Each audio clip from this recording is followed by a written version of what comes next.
I think in terms of the reality of it, I think the real challenge is actually a social science question. It's not actually an engineering question. Although there are engineering questions and scientific questions still to be answered, I think in terms of making it more real for people and deploying it more actually becomes a social science question, which I think we've failed to answer, which is, for example, if we want to deploy more renewable energy, we probably need to build more electrical transmission, and society doesn't really like that. We have problems there. And also in terms of a lot of the technologies and what we want people to do with them, we have to understand how they adopt them.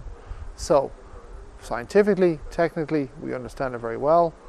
In terms of deploying it though, I think we have failed probably to understand the consumer, society, and how, generally speaking, the general public react to it. In order to deploy more renewable energy and to do it right, we need a more holistic view, a more holistic approach.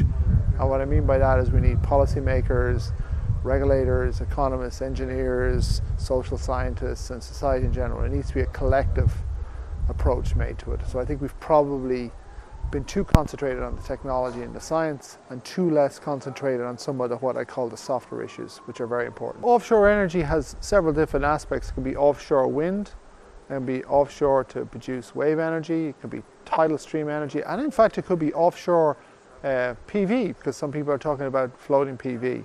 So in terms of the future of these technologies, offshore wind I think has a great future because it is a technology that works, it's reasonably cheap and getting cheaper. And also a lot of people are sort of insisting that wind turbines, they don't like to see them on land. So I think that has a very good future. Offshore solar PV, floating PV has a future, places like Singapore with very little land space, whatever. In terms of tidal stream energy, it hasn't a great future because the resource is not that big globally. If you look globally where you can actually get tidal stream energy to work, it's niche, it's small. What I say is it's a milliwatt hour solution to a terawatt hour problem.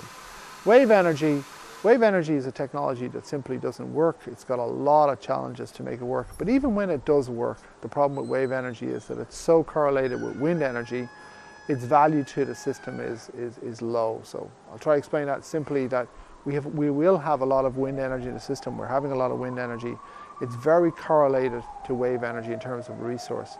Therefore, from the point of view of the system, you're getting more of what you already have, so to speak. And from a systems perspective, in terms of valuing it, it's not that valuable. So I don't think wave energy has a great future because first of all, it doesn't work at the moment commercially. And second of all, from a system point of view, wind energy will probably be there in abundance.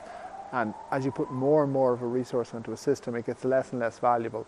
And wave energy is very similar to wind energy, therefore its value proposition will decline. I've been very welcomed here. I've had a great time here. Santander is a lovely town. The weather hasn't been as good as it could have been. The first day was great weather. But no, the welcome I've had here is very good. People here are very nice, very hospitable. The food is good, so I've had a great time here. This is one of the best visits I've ever had to a university.